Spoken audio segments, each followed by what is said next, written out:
জগদ্দল বিধানসভা রেনা ভাটপাড়া পুরসভা 28 নম্বর word rain বাসিন্দা তোষ গড়গড়িয়া ওড়ারে চালাवेना गुली सोमवार अयुब बेड़ा में तेज अयुब बेड़ा मिदल दुष्कृति जहां दो तोष गड़गड़िया ओड़ा को सेन लेना ठीक ओना मुहूर्त रे उनी ओड़ा रे बाय ताहे ओकना ओड़ा सामांग रे नोंका होय हुल्लोड़ से चेचामेची आंजम कते ओड़ा खन किन उडू हेज लेना तोष गड़गड़ी रेन अयुब बाबा और उनकी नेल कते गे पर पर पे राउंड गुली को चलाव कते दुष्कृति गुली चलाव तायम ओना घटना तायम गे बतर रे मेना काकुआ तोष गड़गड़ी रेन ओड़ा हर तबे चेत कारण ते नवा गुली चलाव कना ओना घटना नित तुनखी कते को नेलदा जगद्दल थाना रेन पुलिस बैराकपुर जिला बीजेपी सभापति मनोज बनर्जी लई कदा जे शिल्पांचल रे आईन श्रृंखला मेनते चेत हो बनु कदा पुलिस एकदम को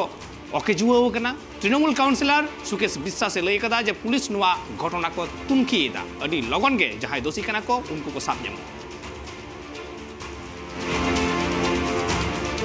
খুবই দুর্ভাগ্যজনক। রাত্রিবেলা মানে আমরা ভোর সকালবেলায় শুনেছি এরকম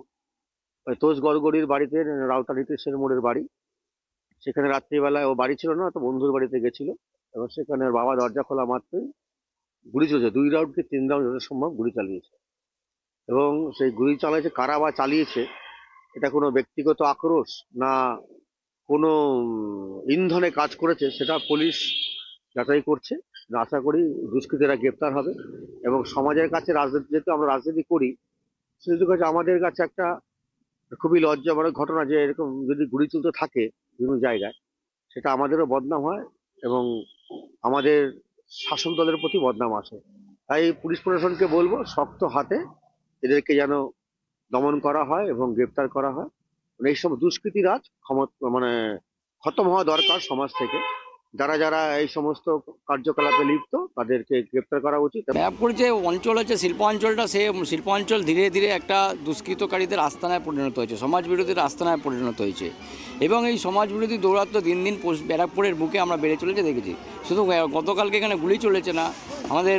সদরবাজার অঞ্চল ব্যারাকপুর ক্যান্টনমেন্ট এলাকাতেও একজন ব্যবসায়ী, তাকে একদল দুষ্কৃতিকারী তাকে আঘাত করেছে, তোলাছে, তাকে আঘাত করেছে। তো এরকম ঘটনা দেখেছি, আমরা দেখেছি আনন্দপুরে অঞ্চলে যে দিনে দুপুরে সোনার দোকানে ডাকাতি হয়েছে, হত্যা করেছে। এই ঘটনা দিন দিন বেড়ে চলেছে, বোমাবাজি, সন্ত্রাস, লুট, তোলাবাজি, এগুলো দিন দিন বেড়ে চলেছে। ব্যারাকপুরের পুলিশ প্রশাসন আজকে নির্বিকার হয়ে বসে আছে। আজকে ভোর রাতে তো বাড়িতে আমি ছিলাম না, তো মা বাবা ঘরে ছিল, তো একজন এসেছিল দুষ্কৃতী, তো এসে প্রথমে আমাকে খোঁজে, ঘরে আসার পর যে জিৎ কোথায়, ঠিক আছে, তো খোঁজার পর তো বাবা বললো তো জিৎ তো ঘরে নেই, তো সোজা গিয়ে গেটটা খোলে, তারপরে আবার রিটার্ন আসে, তো বাবাকে একটা ধাক্কা দেয় দরজা এখানটা, তো এসে তারপরে বাবা বলে কে কে তুমি কে, কাকে কেন এসছো এভাবে, আবার ওইদিকে যায়, গিয়ে 2 রাউন্ড মানে একটা উপরে গুলি চালায় আর 2টো গুলি তো দরজায় চালিয়েছিল। তো চালানোর পর তো বাবা দেখেছে যে মুখটা গোল গাল নাটা করে, বেশি লম্বাও না, ঠিক আছে, একটু হালকা চেহারা স্বাস্থ্য ছিল, তো ওইটা দেখে চিহ্নিত হয়েছিল। এর আগেও আমার বাড়িতে এসেছিল রন সরকার হচ্ছে আজ থেকে মানে 2020 সালে একবার আমার সঙ্গে ঝামেলা হয়েছিল, আমার বাড়িতে এসেই গুলি চালিয়ে গেছিল। এবার কি রিজনে চালিয়েছিল সেটা জানি না, তখনও বিজেপি করতো, ঠিক আছে, তো আমি তখন তৃণমূল করতাম, তো আমাকে এই জন্য জোর জবরদস্তি করা হয়েছিল, তো আমি তৃণমূলেই ছিলাম। তো তখন যে ঝামেলাটা হয়েছিল ওর জন্য আমি একটা এফআইআর করেছিলাম জগদ্দল থানায়। তো তখন যা কেস হয়েছিল ওই কেসটা তোলার জন্য মাঝে আমাকে আবার রাস্তা ধরে ঠেট করেছে, রেল কোয়ার্টারে দাঁড়িয়ে ঠেট করেছে। তো ঠেট করার পর আমি তখনও বলেছি আমি কেস তুলবো না, তো 2 দিন আগেও আমাকে একবার ঠেট করেছিল,